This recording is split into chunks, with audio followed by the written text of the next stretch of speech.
Hello everyone, welcome nexus institute. जैसा कि हमने देखा कि प्री का जो एग्जाम था हमारा अभी पिछले 2-3 दिनों में बीता और उसकी आंसर की भी आ गई है। हम उसी पेपर को लेकर डिस्कस करेंगे। इसमें इतनी अनसर्टेनिटी दिखाई है यूपीएससी ने कि आपको हम क्या बताएं। हमारे बहुत से ऐसे बच्चे हैं जो बहुत परेशान होंगे। हमने पीवाईक्यू को भी प्रैक्टिस किया था जो अभी पिछले कई सालों में आ रहा था, उसी के हिसाब से हमने इस पेपर को अप्रोच करने की कोशिश की। लेकिन जिस तरह से यूपीएससी ने इस पेपर के पैटर्न को और सिलेबस को सेट किया है, उसी पे रिगार्डिंग हम लोग बात करेंगे। तो आप आज मिलेंगे नेक्सिस के एक मेंबर से जो कि न्यूली है यहाँ पे, अभिषेक सर। तो अभिषेक सर, आपका वेलकम है यहाँ पे। आइए और बताइए बच्चों को कि क्या यहाँ से हम क्या कर सकते हैं, कि कैसे पेपर को अप्रोच करें, या हमारी क्या चीज़ों को लेकर स्ट्रेटेजी होनी चाहिए। सबसे पहले I would like to thanks Nexus Institute कि भाई मतलब प्री को देखते हुए बहुत से अपने ऐसे बच्चे हैं जो इतने ज़्यादा फेडअप हो चुके हैं। मतलब पूरा जो ये हमारा यूपीएससी वाला सेगमेंट है, सीडीएस वाला, एनडीए वाला, सीएपीएफ वाला, सीएसई वाला, हर एक बच्चे के अंदर अभी ये एक टेंशन हो चुका है कि जो भी सिलेबस हम अब तक पढ़ते हुए आए हैं प्रीलिम्स के लिए, क्या उनको अभी फिर पढ़ के हम 2027 के एग्जाम को टैकल कर पाएंगे या नहीं कर पाएंगे। तो सबसे बड़ा सवाल आज का यही है कि अब हम क्या करें, कैसे करें कि हम 2027 द अपकमिंग प्रीलिम उसके लिए अपनी फाउंडेशन को इस तरीके से तैयार करें कि हम 27 का प्री प्लस मेंस दोनों ही क्वालिफाई कर लें। तो सर, आज मैं यहाँ पर अपने स्टूडेंट के पॉइंट ऑफ व्यू से और अपने व्यू से कुछ क्वेश्चन लेकर आया हूँ, जिसको मैं चाहता हूँ कि आपके साथ डिस्कस किया जाए और उन लोगों के जितने भी कंफ्यूजन है सर, इस क्वेश्चन के थ्रू क्लियर करिए। तो हमारा जो यहाँ पर पहला क्वेश्चन है सर, वो ये है कि जो 2022 या 23 से लेकर हम आप देख रहे हैं कि अगर हम पिछले 2-3 साल का पेपर उठा के देखें तो यूपीएससी बहुत से चेंजेस कर रही है। हर साल कुछ ना कुछ कर रही है। जैसे पहले वो एलिमिनेशन टेक्निक को हटाया, फिर उसने बहुत ज्यादा असर्शन और इस तरह से स्टेटमेंट बेस्ड क्वेश्चन देना शुरू किया। और अभी इस साल के पेपर को देखा जाए तो ये जो सारी चीजें हैं, जो इतनी चेंजेस हो रहे हैं, और जो बच्चे हैं हमारे, वो किस तरह से इस चीज को देकर 2027 को अप्रोच करें, क्या आप उस चीज को यहाँ पे गाइड कर सकते हैं। देखिए, सबसे पहले तो एक या दो चीज मैं क्लियर कट बता दूं उन बच्चों को जो बच्चे हमारे नेक्स्ट ईयर की प्रिपरेशन करने के लिए बैठे हुए हैं। एक चीज बच्चा क्लियरली आपको ये समझना है, अगर इस बार के प्री को भी आपने सही से एनालाइज किया है, बहुत से आपको आपके जो फेवरेट टीचर्स हैं उन लोगों ने आपको बताया होगा, और ये नेक्सस पे आके मैं भी आपको बस वही सेम बात कहूंगा। और ये बात आपके लिए इतनी जरूरी बढ़ जाएगी कि इसके थ्रू आप चीजों को समझना शुरू करोगे। जैसे मैं आपको अगर हल्के हल्के तौर पे बताऊं, अगर आप इस साल के प्री को भी देखोगे तो इस साल के प्री के अंदर कुछ, अगर हम 100 क्वेश्चन का पूरा एस्टिमेट लेके चलते हैं और सीएससी ने बोल दिया कि उसमें एक क्वेश्चन तो भाई गलत है, इसलिए 99 क्वेश्चन के हिसाब से आपकी जो कट ऑफ होगी वो सेटअप की जाएगी। और 99 क्वेश्चन जो है, मतलब टोटल जो आपका एग्जाम बनेगा वो कुल मिला के 198 मार्क्स के आसपास का एग्जाम बनने वाला है। और मैं ये मानता हूं, और जितने भी आपके जो सीनियर फैकल्टीज हैं और जिनके पास एक्सपीरियंस है पिछले 15-20 साल से यूपीएससी को एनालाइज करने का, उन्होंने भी एक्सपेक्टेशन रखी है कि इस बार की जो प्रोबेबल हमारी कट ऑफ जाने वाली है वो 75 से लेकर 90 के बीच में रहने वाली है। अब अगर 75 से लेकर 90 के बीच में आपकी कट ऑफ है, और अगर होगी इससे नीचे जाएगी तो कोई इसमें बड़ी बात नहीं है, नीचे भी जा सकती है, लेकिन मैक्सिमम पॉसिबिलिटी है कि 75 से लेकर 90 के बीच में भी कट ऑफ जाएगी। अगर 75 से लेकर 90 तक के बीच कट ऑफ रख रहा है यूपीएससी, तो इसका मतलब यूपीएससी ये मानता है कि यूपीएससी ने 35 से 40 क्वेश्चन ऐसे रखे हैं एग्जाम के अंदर जो डूएबल क्वेश्चंस थे। मैं ये मान सकता हूं कि 60 क्वेश्चंस ऐसे रखे हैं यूपीएससी ने कि जिनको टैकल करना, टू बी ऑनेस्ट, किसी पॉइंट ऑफ व्यू पे मैं भी और के स्टेटमेंट से बोलूंगा कि भाई ये स्टेटमेंट तो मेरे पल्ले भी नहीं पड़ रही। लेकिन कुछ क्वेश्चंस ऐसे हैं बच्चा एग्जाम के अंदर जो आप इजीली टैकल आउट कर सकते थे अगर आपने करंट ओरिएंटेड अपनी पूरी स्टडी रखी होगी। और करंट ओरिएंटेड अगर स्टडी है तो जैसे अगर मैं आपको एक दो क्वेश्चन के एग्जांपल दूं, एक दो क्वेश्चन में आपने देखा होगा कि असम के नेशनल पार्क के पास पास उसने क्वेश्चन पूछा था, जो मंकी पे उसने क्वेश्चन पूछा था। जिसमें उसने कंपेयर किया था एप के साथ या गोरिल्ला के साथ कंपेयर किया था। एक वो क्वेश्चन न्यूज में था। फिर उसने मोइडम असम पे क्वेश्चन पूछा था, और मोइडम असम भी यूनेस्को हेरिटेज साइट थी, ये भी न्यूज में था। अब आप ये कह सकते हो कि 35 से 40 क्वेश्चन ऐसे थे जो इजीली टैकल आउट कर सकता था वो बच्चा जिसके पास इन डेप्थ अगर कॉन्सेप्चुअल क्लियरिटी रही होगी। ये तो मैं ये मानता हूं। तो इसलिए 35 क्वेश्चन आपके अगर सही जा रहे हैं, 35 क्वेश्चन, तो मतलब यूपीएससी ने कुछ नया नहीं किया। यूपीएससी हमेशा अपने कट ऑफ को 100 के पास सेटअप करता है, कई कई बार उससे नीचे भी सेटअप करता है। और जब भी आप ये बात करते हैं अनसर्टेनिटी की कि 2022 या 2023 का पेपर बहुत डिफिकल्ट था, 2026 का पेपर बहुत डिफिकल्ट हुआ, अब ऐसे में यूपीएससी को हम कैसे प्रिडिक्ट करें? तो प्रिडिक्शन करने की आपको रिक्वायरमेंट नहीं है। आपको बस अपनी फाउंडेशन को इस तरीके से स्ट्रॉन्ग करना है कि जो डुएबल क्वेश्चन है एग्जाम के अंदर वो हो जाए। अब अगर कुछ बच्चे वीडियो को देख के सोच रहे हो कि भाई ये तो आप मतलब बहुत आसान बताने की कोशिश कर रहे हो, मैं आपको आसान बताने की कोशिश नहीं कर रहा। मैंने आपको 2 क्वेश्चन के एग्जांपल दिए, असम स्टेट से आए थे। मैं आपको 2 और क्वेश्चन के एग्जांपल देता हूं। क्वेश्चन पेपर बस मैंने एक बार देखा अभी तक, उसमें उसने यूरोपियन यूनियन में कौन मेंबर नहीं है उसने उस पर एक क्वेश्चन बनाया है। फिर उसने आप देखो स्टेट ऑफ हॉर्मूज पिछले 7-8 महीनों से न्यूज में लगातार चल रहा है, स्टेट ऑफ हॉर्मूज पे उसने एक क्वेश्चन बना दिया। तो 4 क्वेश्चन तो मैं आपको बातों बातों में बता रहा हूं कि 4 क्वेश्चन ये ऐसे थे जो डुएबल क्वेश्चन थे। अगर इन 4 क्वेश्चंस में आपकी गलतियां हो रही हैं तो आप ऑनेस्टली अपने प्रिपरेशन में बहुत लैग कर रहे हैं, तो आप यूपीएससी को ब्लेम नहीं कर सकते यहाँ पे, ये मेरा मानना है। सर दूसरा क्वेश्चन हमारे स्टूडेंट का ये भी है कि सर क्या हमें प्लान बी के साथ जाना चाहिए, क्योंकि इतनी अनसर्टेनिटी के साथ जो बच्चे हैं वो क्या कर रहे थे कि प्रिपेयर कर रहे थे। कुछ बच्चों का लास्ट अटेम्प्ट था, कुछ कह रहे हैं सर हमारे साथ इनजस्टिस हुआ कि ये जो पेपर सेटअप हुआ है ये बहुत डिफरेंट हो गया है। तो इस पे आप क्या कहना चाह रहे हैं? देखो, प्लान बी एक ऐसी चीज है जिसको लोग शुरू से, जो बच्चा अपना यूपीएससी प्रिपरेशन के अंदर आता है वो ये मानता है कि भाई there shall not be plan B, plan A पे हमें 100% फोकस रखना चाहिए, क्योंकि प्लान ए पे हम फोकस रखेंगे तभी हम 99% अपने एग्जाम को टैकल आउट करेंगे। तो जो बच्चे प्लान ए को अपना पूरा ड्रीम मान के चलते हैं उनके लिए एक सिंपल सौदा ये रहता है कि जब वो प्री क्वालिफाई नहीं कर पाते, जब वो मेंस क्वालिफाई नहीं कर पाते, तो वो बहुत ज्यादा अंडर कॉन्फिडेंस हो जाते हैं और फिर उससे बाहर निकलने में बहुत टाइम लगता है भाई। और यूपीएससी का साइकिल आपको पता है 1 साल का है। अगर आप 2 प्री भी देने की सोच रहे हो तो आपके लाइफ के 2 साल 3 साल कहीं नहीं गए, वो सीधे गायब हो जाएंगे आपके लाइफ में।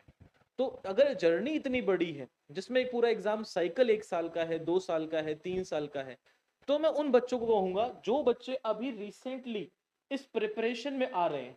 फॉर एग्जाम्पल कोई बच्चा अभी ऐसा है, वो अभी अपने 18 साल की एज पे है, वो ग्रेजुएशन कर रहा है और ग्रेजुएशन के वो फर्स्ट ईयर में है, सेकेंड ईयर में है, थर्ड ईयर में है, तो मैं उससे एक बात कहूंगा कि अपने ग्रेजुएशन पे तो ऑनेस्टली फोकस रखे पूरा। मैं ये नहीं बोलूंगा कि आप यूपीएससी में जंप कर लो, लेकिन अगर आपका ड्रीम है तो आप अपनी सेकेंड ईयर से दिन का 1 घंटा 2 घंटा जो भी आपको टाइम लगता है, आप यूपीएससी के फाउंडेशन को देना शुरू करें। आप एनसीईआरटीज के थ्रू तरफ बढ़ना शुरू करें धीरे धीरे, ताकि आपका एक बेस बन जाए। मैं आपसे इतना कहता हूं कि आप 20 साल तक जब तक होते हैं, तब तक जब तक आप ग्रेजुएशन कंप्लीट करते हैं, as being me, I have completed my graduation when I was basically, अगर मैं आपको एरो बता दूं तरीके से, तो मैं 21 साल का तो रहा हूँ जब मैंने अपनी ग्रेजुएशन कंप्लीट कर ली होगी। अगर आप 20 साल में अपनी ग्रेजुएशन कंप्लीट कर लेते हैं तो अपनी जिंदगी के केवल आप 3 अटेम्प्ट यूपीएससी को दें, इससे ज्यादा मत दीजिए। मतलब अपनी लाइफ के 3 अटेम्प्ट यूपीएससी को। अगर आप 21 के भी हो तो आप 24 तक बस आप यूपीएससी को टाइम दीजिए। अपनी लाइफ का केवल 4 ईयर आप यूपीएससी को डेडिकेट करेंगे। वो भी कब करेंगे? जब आपको लगता है कि आपके पहले अटेम्प्ट में आप प्री के बहुत क्लोज थे, दूसरे अटेम्प्ट में आपने प्री क्वालिफाई कर लिया, मेंस के बहुत क्लोज थे, तो तीसरे अटेम्प्ट में प्री मेंस दोनों क्वालिफाई हो जाएगा। अगर आप 6 के 6 अटेम्प्ट के पीछे पड़े हो तो आपकी प्रिपरेशन ऐसी होनी चाहिए बच्चा कि आप किसी भी सेगमेंट पे अगर आप किसी दूसरे एग्जाम की तरफ भी टैकल आउट करो तो आप उनको क्वालिफाई कर दो। अगर आपकी ऑनेस्टी है प्रिपरेशन में और आपको लगता है कि अंदर से फील आता है, और ये आता है कि अगर आपको लगता है कि भाई मैं क्रैक कर सकता हूं, मैंने अपने प्री को इतना क्लोजली मिस किया है, 2 नंबर से मिस किया है, 1 नंबर से मिस किया है, तब आप रिस्क ले सकते हो। अदरवाइज लाइफ के जो 3-4 साल होते हैं वो आपके ऐसे ही निकल जाते हैं वाइल डूइंग द प्रिपरेशन। तो अगर आप खुद को दिलासा दे रहे हो कि मैं 4 साल मेहनत करूंगा फिर यूपीएससी हो जाएगी, 5 साल मेहनत करूंगा यूपीएससी हो जाएगी, तो आपको क्लियर कट मैसेज दे रहा हूँ, यूपीएससी इतनी आसान नहीं है। अगर आप ऐसे डबल डोल वाले बच्चे हैं, 50-50 वाले बच्चे हैं, तो आपको प्लान बी अपने बगल में हमेशा रखना चाहिए। बिना प्लान बी कुछ नहीं होगा। और जिस तरीके से ये जनरेशन आगे बढ़ रही है, जिस तरीके से एग्जाम का पैटर्न शिफ्ट हो रहा है, आपको डिजिटली भी बहुत स्ट्रांग होना ही पड़ेगा। आप सोचो कि आप ट्रेडिशनल पुराने तरीके से रट के चीजों को आगे कर लोगे, ऐसा नहीं है। आप सर्विस में जब आप अलॉट भी होंगे, अगर आप डिजिटल इंटरफेस को नहीं समझते, तो आप एक अच्छे डिस्ट्रिक्ट मजिस्ट्रेट, एक अच्छे आईपीएस, एक अच्छे रेवेन्यू ऑफिसर भी नहीं बन पाओगे।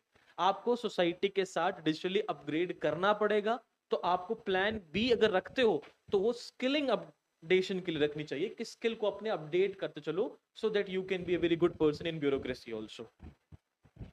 सर हमारे जो आपने एनसीईआरटी की बात की कि जैसे जो बच्चे हैं ग्रेजुएशन निकाल लें तो एनसीईआरटी या इन सब के ध्यान दें, तो हमने जैसे पेपर को देखा, तो पेपर में हमने देखा कि जो प्री का सिलेबस यूपीएससी के द्वारा ग्रांट किया गया है बच्चों को, जिसको हम पढ़ के एनालिसिस करके या पीवाईक्यू के थ्रू करते हैं, हमने इस बार देखा कि दो एस्पेक्ट इस पेपर में जुड़े हैं। पहला एक इथिक्स का एस्पेक्ट जुड़ गया है, दूसरा केस स्टडी को और डालने की ये लोग कोशिश कर रहे हैं। तो मतलब यहाँ पे फैक्चुअल बेस्ड चेक करना चाह रहे हैं बच्चों को, या स्टैटिक से चेक करना चाह रहे हैं, या उनके इंटेलेक्चुअलिटी को चेक कर रहे हैं, प्रेजेंटेशन ऑफ माइंड क्या होना चाहिए। तो ये एक पॉइंट है। और दूसरा है कि क्या जो सिलेबस हम लोग पढ़ रहे हैं, जैसे हम लक्ष्मीकांत पढ़ रहे हैं या हम डीडी वासु पढ़ रहे हैं, ठीक है, और अगर हम हिस्ट्री के लिए बिपिन चंद्रा के या इन सब की मदद से पढ़ रहे हैं, तो क्या ये सारे जो सब्जेक्ट हैं या सिलेबस हैं ये सफिशियंट हैं इस एग्जाम को क्रैक करने के लिए या नहीं है। देखो, ये एक बहुत इंटरेस्टिंग बात है। मैं ये नहीं कह रहा कि reference book will not help you. Referential books are there to help you out to develop your opinion. और अगर मैं सिर्फ प्री की बात करूं, तो मैं ये बिल्कुल नहीं कहूंगा कि सिर्फ एनसीईआरटी करके आपकी प्री क्वालिफाई होने वाला है, बिकॉज यूपीएससी को भी तो भाई टाइम के अकॉर्डिंग अपनी चीजों को आगे बढ़ाना है। जितने भी ये दुनिया में इंस्टीट्यूशंस चल रहे हैं जो यूपीएससी क्रैक कराने की बात करते हैं, ठीक है, बीटेड नेक्सिस आईएएस हो गया, बीटेड कोई भी इंस्टीट्यूट हो जाता है, तो वो कहता है ना बच्चों को कि हम आपको प्री क्वालिफाई करा देंगे, मेंस क्वालिफाई करा देंगे। तो यूपीएससी जो है वो इतना बड़ा इंस्टीट्यूशन है, उसको पता है कि भाई आप हर एक मेथोडोलॉजी को डिकोड कर दिया है लोगों ने, उसके अकॉर्डिंग अगर आप एनसीईआरटी से कहीं से भी क्वेश्चन बना के दोगे, तो बच्चे इतने वेल प्रिपेयर्ड हैं कि वो इजिली प्रीलिम्स को ब्रेक कर देंगे। और यूपीएससी को पता है कि भाई अगर बच्चे इजिली प्रीलिम्स को ब्रेक थ्रू कर देंगे, तो मेंस में इतने बच्चों का सौदा आ जाएगा कि उनको बैठाने की जगह नहीं पड़ जाएगी अपने पास। और यूपीएससी का रिकॉर्ड है कि 50% से ऊपर तो कट ऑफ हम लेके नहीं जाएंगे। तो पेपर को इस तरीके से सेट करना है with in the syllabus limit. लेकिन कुछ जगह पे इस साल, पिछले साल यूपीएससी ने अपने सिलेबस को आगे बढ़ा दिया, मतलब स्ट्रेच आउट कर दिया। जैसे एथिक्स वाली बात करी आपने, और उसमें ऐसा कोई डिफिकल्ट क्वेश्चन नहीं था। अगर एक बच्चा ऑनेस्टी से मेंस में एथिक्स एंड एप्टीट्यूड को पढ़ता है, तो उस बच्चे के लिए एक दो क्वेश्चन जिसमें किसी इंसान की अकाउंटेबिलिटी के बारे में पूछ लिया है, रिस्पॉन्सिबिलिटी के बारे में पूछ लिया है, तो as being IAS, as being IPS, you are preparing for the India's toughest exam. तो अगर ऐसे एक सरप्राइजिंगली एंगल आता है, वहां एक रियल स्टूडेंट परेशान नहीं होता। वो ये देख रहा है कि एज बीइंग अ सर्विसमैन जो मैं हूँ आगे, तो एग्जामिनर मुझसे अभी जानना चाह रहा है कि अगर ऐसी सिचुएशन बेस्ड चीजें आती हैं, तो ये मेरी रिस्पॉन्सिबिलिटी है, अकाउंटेबिलिटी है, हॉस्पिटैलिटी है, ये वो जानना चाहता है। और एक दो क्वेश्चन से कुछ बड़ा गेम ऐसे नहीं बदलता। अगर वो कह रहा है कि भाई मैंने 100 में से 2 क्वेश्चन ऐसे दिए हैं, तो वो ये नहीं कह रहा कि आपको 2 क्वेश्चन करने ही करने हैं। आप छोड़ दीजिए उसको। आप जो ट्रेडिशनल 20-25 क्वेश्चन एनसीईआरटी से फंसे हुए हैं, आप वो सॉल्व करिए। लेकिन सर अगर हम ट्रेडिशनल की बात कर रहे हैं तो हम इस बार ये भी देखें कि उन्होंने पॉलिटी के क्वेश्चन कम कर दिए हैं। अगर हम सब्जेक्ट वाइज बात करें, पॉलिटी के क्वेश्चन को कम कर दिया उन्होंने, एंशियंट के पार्ट को ज़्यादा पूछने लग रहे हैं, मेडिवल को एकदम गायब कर दिए हैं, मॉडर्न से इक्के दुक्के वही गिने चुने जो भी फ्रीडम दे उन्होंने दे रखा है कि यहाँ से हम पूछेंगे या इंडिया स्ट्रगल्स के पूछेंगे, तो वहाँ से वो सेलेक्टेड क्वेश्चन ही पूछ के उसको ड्रॉप मार दे रहे हैं और एंशियंट पे बहुत फोकस करने लगे। एक तो ये, दूसरा चीज हमने ये देखा कि इस बार साइंस टेक को उन्होंने बहुत ज्यादा बढ़ावा दिया, साइंस एंड टेक को करंट अफेयर से कनेक्ट करके उसको इस चीज में किया।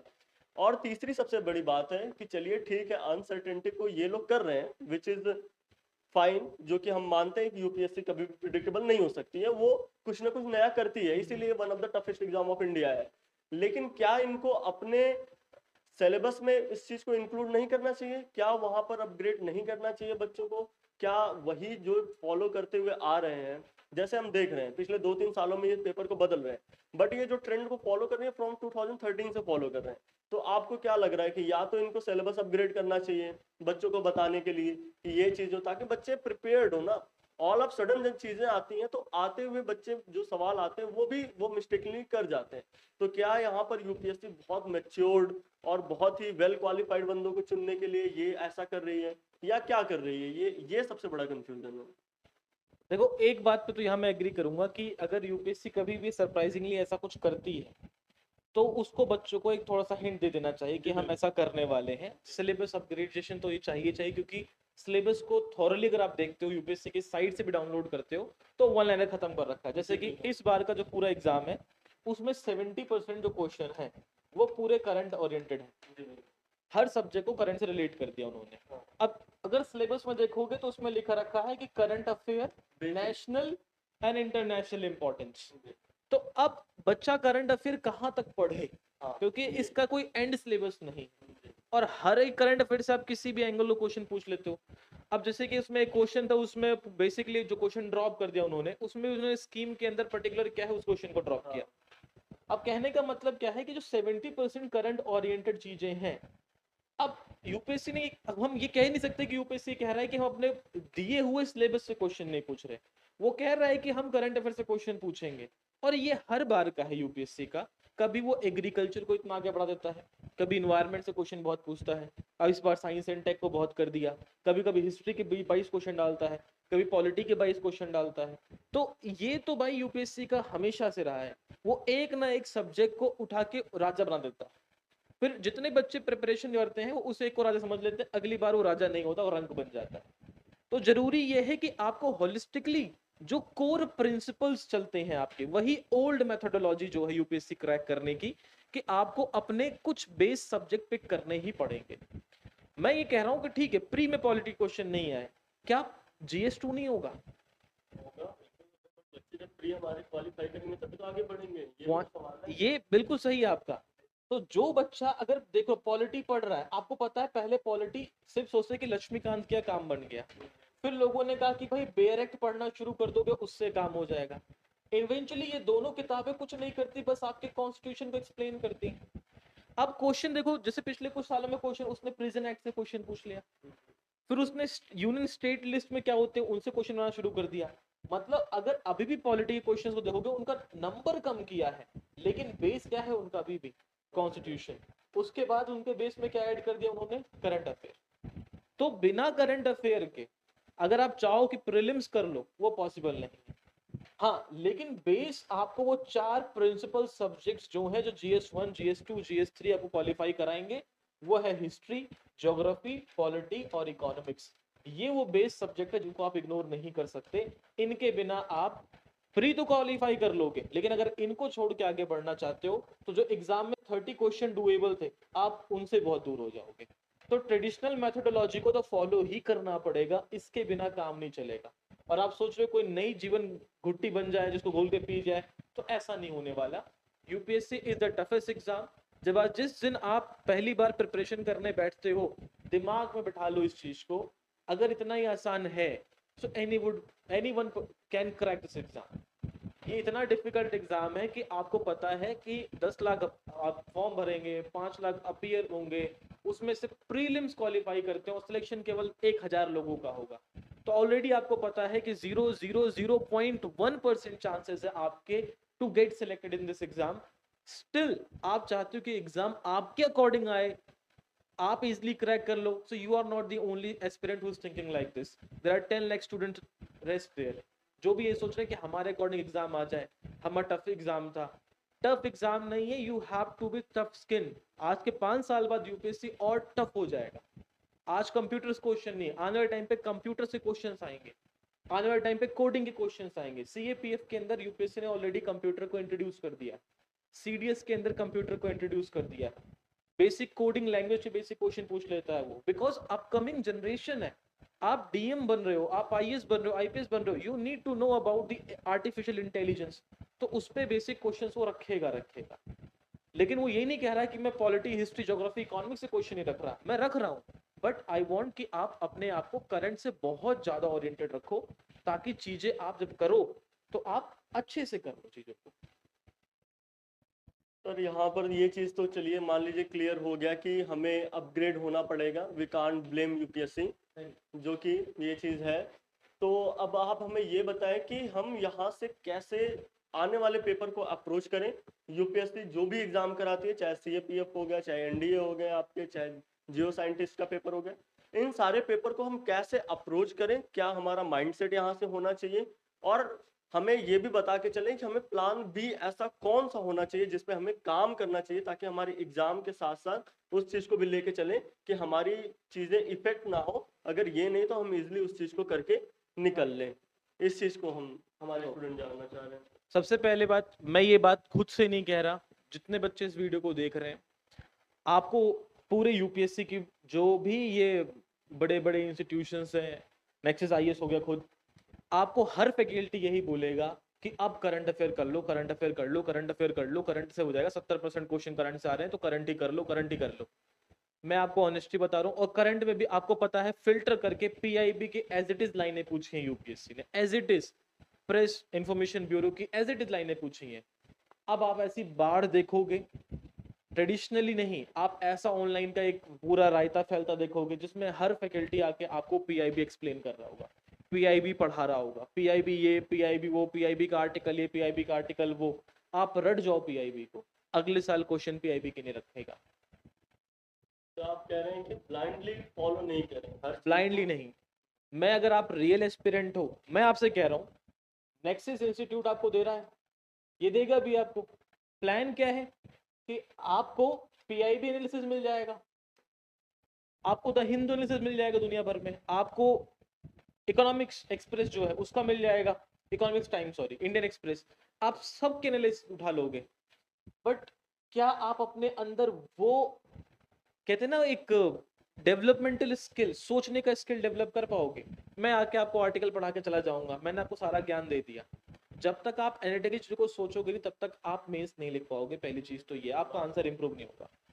दूसरा, अब आगे 27 को टैकल आउट कैसे करना है, तो जो बच्चे करंट अफेयर को इग्नोर करते थे, मैं ये नहीं कह रहा कि आप किसी को फॉलो मत करो, आप फॉलो करो, आप पढ़ो, मैं इतना कह रहा हूं करंट अफेयर को अभी भी आपने वेटेज देना है अपनी स्टडी का 50%।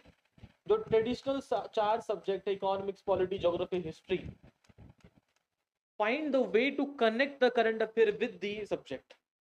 आप अपने करंट अफेयर को सब्जेक्ट से रिलेट करके चलो। आप इकोनॉमिक्स पढ़ रहे हो, पूरी इकोनॉमिक बेसिक रमेश सिंह नाम की किताब है, आपने पूरी चार्ट ली उसको अच्छे तरीके से, page bye page, line by line आपने पढ़ लिया, but relate each and every single point with the last 1 year of current affair. Art and culture पढ़ रहे हो, relate that art and culture from last 1 year of your current affair. Polity पढ़ रहे हो, relate this polity with your last 1 year of current affair. Traditional ये रखना है आपको 50%, बेस बनाना है इसका, उसके बाद करंट पढ़ना है। बिना करंट बेस बनाए करंट को एसोसिएट करोगे तो करंट भी हाथ से जाएगा, बेस भी जाएगा, प्री क्वालिफाई कर लोगे, मेंस पर अटक जाओगे। मैं लिख के इस बात को दे रहा हूँ। तो कोशिश करनी है कि आपको करंट पे फोकस बढ़ाना है, मैं ये नहीं कर रहा हूँ, मना नहीं कर रहा, आपको बढ़ाना पड़ेगा बेटा। आप पीआईबी देख लो, वो आपकी इच्छा है, कहीं से फॉलो अप कर लो, बट करंट अफेयर को हमेशा एसोसिएट करना है अपने कोर जो सब्जेक्ट्स हैं उनसे। दूसरी बात क्या है, आपका जो प्लान बी बच्चे लिए फोकस कर रहे हैं, मैं आपको पहले बता रहा हूं, यहां पे आती हैं आपकी सिर्फ स्किल्स। कोई ट्रेडिशनल ग्रेजुएशन, एमबीए, ये सब आपके काम नहीं आने वाला। और as a UPSC student, you know this, you cannot pursue the MBA after this, you cannot pursue your traditional job 9 to 6 after this. The generation is about Gen Z's, the generation, upcoming generation is about bear up नहीं होगा हमसे, हमसे freelancing काम करा लो, हम traditional एक मेज पे बैठ के 9 से 6 नहीं करने वाले काम, हम आपको आउटपुट देंगे, स्किल के बेसिस पे अपना आउटपुट देंगे।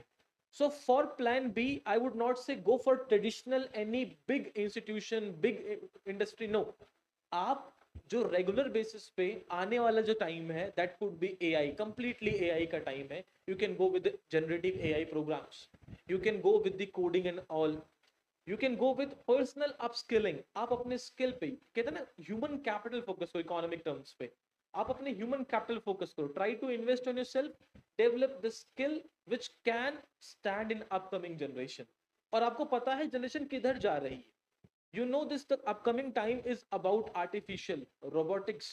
ठीक है, तो आपको जनरेटिव एआई की तरफ बढ़ना पड़ेगा. आपको स्किल ऐसे डेवलप कर रहे हैं जो कि आपकी यूपीएससी 8 घंटे यूपीएससी ले रही है, 1 घंटे आप अपनी पर्सनल पर्सोना को डेवलप करने में खर्च करिए. तो वो स्किल आप वो सीखें जो अगले 5 साल में सेट करने वाला है. That could be AI, computers, आप कुछ भी कर सकते हैं. Any student who is good in dancing, you can go with that. But pursue something which enhance your skill, and every student has their different skill set. तो अपने skill set को follow करना है, वही plan B बनेगा और वही आपको सही में stand out भी देगा. UPSC is plan A, but plan B always your skill. वो skill ढूंढिए, उसको upgrade करिए. Every student has different skills, but I would suggest generative AI is a life, so आप उसके through भी जा सकते हो. ये सारे डाउट्स थे सर हमारे स्टूडेंट के इस पेपर के रिगार्डिंग सारी चीज़ों को लेकर. आई होप कि ये सारी चीज़ें क्लियर भी हुई होंगी लोगों को. अगर आपको कोई भी दिक्कत होती है तो आप कमेंट में या अपना टेलीग्राम जो चैनल नेक्सस इंस्टीट्यूट का है वहाँ पे ज्वाइन करके आप क्रॉस क्वेश्चन पूछें. हम आपको बेस्ट एडवाइस जो हमारे पास है, जो हमने एवेलुएट किया है ड्यूरिंग द प्रिपरेशन या एग्ज़ाम के थ्रू या अपने इस पढ़ाने की जर्नी में, हम वो सारी चीज़ें आपको बताएंगे. यहाँ पर एक चीज़ और हमें ध्यान देना होगा जो कि सबसे ज़्यादा इम्पोर्टेंट है कि पेपर हो चुका है. अब यहाँ से अपने टाइम को जाया ना करें बस इस चीज़ में एनालिसिस करने में कि ऐसे हो गया, वैसे हो गया, ये हो गया, वो हो गया. यूपीएससी ने आंसर की सर आपको पता है निकाल दिया इस बार. बहुत अच्छा कि उन्होंने 2 से 3 दिनों में ही निकाल दिया. सबको थैंक्स करना चाहिए इस चीज़ के लिए. और आप उस चीज़ को मिलाएं. अगर आप 75 नंबर को क्रॉस कर रहे हैं तो आप पूरी तरीके से मेंस की प्रिपरेशन में लग जाए बिना कहीं इधर उधर देखें. जो भी आपकी प्रिपरेशन अभी तक थी उसी पे आप स्टिक होके लग जाए और रिवीजन करना स्टार्ट कर दे मेंस के लिए. जिन बच्चों का नहीं हुआ है और अगर वो 2 अटेम्प्ट दिए हैं, तीसरा अटेम्प्ट देने के लिए सोच रहे हैं, तो पहले तो वो अपने प्लान बी को एक बार सोच लें दिमाग में. तीसरा, हाफ हार्टेड ना आए, फुल्ली फ्लेज होकर सारी डिस्ट्रैक्शन को क्लोज करके, सारी विंडो को क्लोज करके, पूरी तरीके से एक विंडो ओपन करके एक बार फिर से उस चीज में जाए. और पूरी तरीके से ऐसा ना करें कि नहीं चलो ठीक है कर लेते हैं हो जाएगा. नहीं नहीं, पेपर को देख के मैं आपको लिटरली बता रहा हूँ, please don't take this kind of the risk, क्योंकि ऐसे रिस्क आपको रिवार्ड ज्यादा नहीं देंगे और आपके साल बर्बाद हो जाएंगे. कोई मतलब इसका निकलेगा नहीं. फिर नेक्स्ट ईयर आप यही चीजें करेंगे. तो हम यहाँ से आपको कह रहे हैं ट्रुथ, जो कि ब्रूटल हो सकता है कि सर एक बार हम प्रिपरेशन कर लेते हैं, हम काफी क्लोज थे, तो ये चीजें हो सकती हैं. आई नो कुछ स्टूडेंट के बड़े लास्ट अटेम्प्ट होंगे और उन्होंने ये चीज किया होगा. वो भी अगर आप हमें अप्रोच करेंगे तो हम आपको बेस्ट एडवाइस करेंगे आपको लाइफ में कैसे आगे बढ़ना है या कौन सा कोर्स आपको करना चाहिए. ठीक है, तो आप उसके लिए भी हमें कॉल कर लें या फिर आप नेक्सस जो इंस्टीट्यूट का आपको हम टेलीग्राम चैनल बता रहे हैं उसे ज्वाइन कर लें. अभी तक आपने अगर नहीं ज्वाइन किया तो हम उसे कमेंट में पिन कर देंगे, आप वहां पे जाके उसको फॉलो कर लीजिएगा. और सबसे बेस्ट एग्जांपल ये है कि रिसोर्सेज के बारे में ना सोचें. जो भी रिसोर्स आप पढ़ रहे थे उसे पढ़ें, अपने एनालिटिकल जो थॉट्स है उसको डेवलप करें. ज्यादा करके आप खुद पढ़ने की कोशिश करें. इस वीडियो को, उस चैनल को, इस इंस्टीट्यूट के नोट्स, इनके नोट्स सर, ये चीजें ज्यादा स्टूडेंट फॉलो करने लगते हैं. अगर कोई 2 दिन बाद आके बोलता है कि इस इंस्टीट्यूट के फॉलो कर लो तो वो ऐसे करने लगते हैं. मैं कह रहा हूं अगर यहाँ पे आपको चीजें समझ में आ रही हैं, वेल एंड गुड. विथ हम आपको हर चीज देंगे जो भी हमें अच्छा है, जहां से हम अच्छी चीजें हर कोई प्रोवाइड करने की कोशिश करता है. बट अगर आपको समझ में नहीं आ रहा है तो please don't waste your time, because your time is more important than this thing. और हम यही बार बार आपसे कह रहे हैं. तो अब इन चीजों पे डिस्कस ना करें. पेपर हो चुका है, पेपर बदलने वाला है नहीं. जैसे बहुत लोग ऐसा कह रहे हैं कि सर पेपर कैंसिल हो जाना चाहिए, इस पेपर को कैंसिल कर दें, वापस से री एग्जाम करा दें. आई नो बहुत से ऐसे पेपर हैं जो कि चाहे वो नीट का ले लो, एसएससी का ले लो, इंडिया में पेपर की कंडीशन इस समय बहुत ही खराब चल रही है ना सर. पेपर लीक हो जा रहे हैं, स्टूडेंट फ्रस्ट्रेट हो जा रहे हैं, उन्हें जॉब नहीं मिल रही है, कहीं पे चीटिंग बहुत ज्यादा हो रही है, ये सारी चीजें बहुत चल रही हैं. लेकिन आपको उन चीजों पे ध्यान नहीं देना है. क्योंकि इसका कोई अभी यहाँ पर रिजल्ट निकलता हुआ दिखाई नहीं दे रहा है। जब बड़े बड़े इंस्टीट्यूट या बड़े बड़े जो अथॉरिटी बैठे हुए हैं वो अकाउंटेबल हो ही नहीं रहे, तो आप लड़ किससे रहे हो? सबसे बड़ा सवाल तो यही है। तो वहां लड़ने से बजाय सेल्फ के लिए अपने फाइट करो, अपनी चीजों पे काम करो, अपने स्किल्स पे काम करो, या फिर उस पोजीशन पे पहुंचो, go join the political parties और उस सिचुएशन में बैठे और चेंज करो। No one be there to कि आपको वहां पे रोकेगा कोई। लेकिन इस तरह से आप अपना टाइम ही वेस्ट करोगे। तो बेसिकली हम यही कहना चाह रहे हैं, अगर हम इस पूरे वीडियो को समराइज करें तो सब चीजों का कहने का मतलब ये है कि जो चीजें हो गई हैं उस पर फोकस ना करें, आगे जो आने वाला है उस पर फोकस करें। एक बार सिलेबस को फिर पढ़ें, हाँ सिलेबस बाय हार्ट कर जाए, है ना सर? सिलेबस को बारीकी से पढ़ें, नहीं समझ में आ रहा है तो प्लीज आस्क, अगर उसके बाद भी नहीं समझ में आ रहा तो खुद से एनालिसिस करें। बहुत से लोग कह रहे हैं चैट जीपीटी भी आंसर नहीं कर पा रहा है, ये नहीं कर पा रहा वो, उन्होंने की निकाल दिया आंसर की, उन्होंने अब कुछ नहीं करना है, आपका प्री हो गया, मेंस होना है। कुछ बच्चे तो होंगे मेंस देंगे हर बार की तरह, हर बार सर पेपर टफ आता है, बट बच्चे क्वालिफाई करते हैं फर्स्ट सेकंड सेकंड रैंक, तो वो कहाँ से पढ़ते हैं? उन्हीं लोग की वजह से ये एग्जाम री एग्जाम में नहीं हो पाता। तो ये चीज को समझें कि यूपीएससी जो भी सेटअप कर रही है वो अपने हिसाब से देख ताक के सेटअप कर रही है, हम उसके हिसाब से क्या लड़ने जाएं? तो अपना टाइम को वेस्ट ना करें, एक बार फिर से अपनी चीजों को लेकर बैठें, और दूसरा तीसरा अटेम्प्ट तो प्लीज जाए। लेकिन अगर 3 अटेम्प्ट से ज्यादा हो चुका है जिन लोगों का भी, तो वो प्लीज प्लान बी के साथ जाए। और हाँ, इन सभी चीजों के साथ we all are request with parents कि पेरेंट्स को भी इस चीज को समझना चाहिए। स्टूडेंट पे या बच्चों पे बिना मतलब का प्रेशर, सोसाइटी की चीजें ना इम्पोज करने की कोशिश करें कि कैसे क्रैक नहीं कर पा रहे हो, हमारे टाइम पे ऐसा होता था। सर प्लीज, आपका टाइम अलग था, अभी हमारा टाइम अलग हो गया है। इस एग्जाम को भी हम या अभिषेक सर दोनों में से कोई भी देने बैठता तो वो भी शॉक्ड हो जाता सर, जिस हिसाब से ये चेंजेस हुई हैं। तो प्लीज आप अपने बच्चों का, अपने जो भी लोग हैं इनको सपोर्ट करें, बिना मतलब में डीमोनेटाइज ना करें सर, बिना मतलब उन्हें जो भी चीजें हैं इम्पोज ना करें कि ये चीजें करो वो करो। If you can afford then go with them, if you can't तो अपने प्लान बी के साथ इस चीज को कंटिन्यू करो, ताकि आपको बाद में दिक्कत ना हो। बाकी जो भी सिलेबस रिगार्डिंग या क्लास से रिगार्डिंग या जो भी नए चेंजेस पेपर में हुए हैं, उन सब को ध्यान में रखते हुए हम यहाँ पर आपको वीडियो देते रहेंगे, चीजें प्रोवाइड करते रहेंगे, टाइम टू टाइम अपग्रेड होते रहेंगे, आपके साथ हम भी बढ़ते रहेंगे। तो इन चीजों को आप बेसिकली यहाँ से ध्यान देना। अगर और भी कोई सर आप चीजें बताना चाह रहे हैं तो प्लीज। इन द लास्ट, ठीक है, like mains we conclude our answers, उसी तरीके से इस पर्टिकुलर पूरी वीडियो को मैं कंक्लूड करते हुए एक वे फॉरवर्ड दूंगा आपको। ऑल द स्टूडेंट्स जो मेंस लिखने वाले हैं और जो बच्चे मेंस को लेके परेशान होते हैं, नेक्सस इंस्टीट्यूट इज प्लानिंग कि हम आपको ऑनलाइन मेंस गाइडेंस प्रोग्राम देंगे कंप्लीटली फ्री ऑन यूट्यूब, कि मेंस में आंसर कैसे लिखने हैं, उनका अप्रोच कैसा होना चाहिए, ये सब हम आपको फ्री ऑफ कॉस्ट यूट्यूब पे बाय वीडियोस बताते रहेंगे। रेगुलर वीडियोस तो नहीं, बट वीकली हम 1 या 2 वीडियोस लेके आएंगे जिसमें सिर्फ हम मेंस की बात करेंगे। तो बहुत प्री आपने कर लिया, अब मेंस करने की बारी है आपकी। और मैं कोशिश करूंगा, अपनी पर्सनल टाइम निकालूंगा, हम कुछ बच्चों को फिल्टर करेंगे 1 to 1 कनेक्ट। हाँ, और उनसे कनेक्ट होके हम उनके जो पर्टिकुलर आंसर्स हैं उनको पर्सनली एनालाइज करेंगे और बताएंगे कि इम्प्रूवमेंट कहाँ करनी है। ये पहला इनिशिएटिव। और दूसरा सबसे इंपॉर्टेंट इनिशिएटिव, हम हर दिन खराब नहीं करेंगे आपका, वीक में एक वीडियो मैं लेके आऊंगा आपकी, that would be the complete PIB analysis of last 6 days. मैं आपको डेली आके 2 घंटे परेशान नहीं करने वाला, मैं वीक में एक बार आपके सिर्फ 2 घंटे खाऊंगा, और उस 2 घंटे के अंदर एक वीक में पीआईबी के जो सबसे मोस्ट इंपॉर्टेंट न्यूज होंगे 20, उनको मैं डिकोड करूंगा आपके लिए। नेक्सस की तरफ से ये 2 फ्री इनिशिएटिव आपको मिलने वाले हैं in upcoming. It will take a week और 2 वीक, क्योंकि अभी हम अपना कुछ स्टूडियो प्लान कर रहे हैं, स्टूडियो ऑलरेडी है, but we are planning something better for you guys. तो जून फर्स्ट वीक के खत्म होता है, सेकेंड वीक ऑफ जून से आपको मेंस एंड पीआईबी की एनालिसिस मिलना शुरू हो जाएगी, ये मेरा वादा है आपका। और ये तब तक चलता रहेगा जब तक आपका प्रीलिम 2027 ना हो जाए, जब तक आपका मेंस 2027 ना हो जाए। तो 1 साल के लिए पूरे तरीके से आप अपनी खुद प्रिपरेशन करिए, और आपके साथ मैं एसोसिएटेड हूँ। whenever you need any mentorship, any guidance, whenever you want, feel free to connect us. And अगर आपको फिर मेरे बैकग्राउंड के बारे में जानना है, then we will communicate with each other, क्योंकि बच्चों को ना डाउट होता है, sir have you ever qualified it, कभी प्री दिया भी आपने, कभी मेंस क्वालिफाई किया है, तो भाई पर्सनली कनेक्ट कर लेना, बात कर लेंगे बैठ के, दे विल अंडरस्टैंड कि what is the depth of UPSC. So in the last, I will conclude this by giving this way forward. Thank you so much.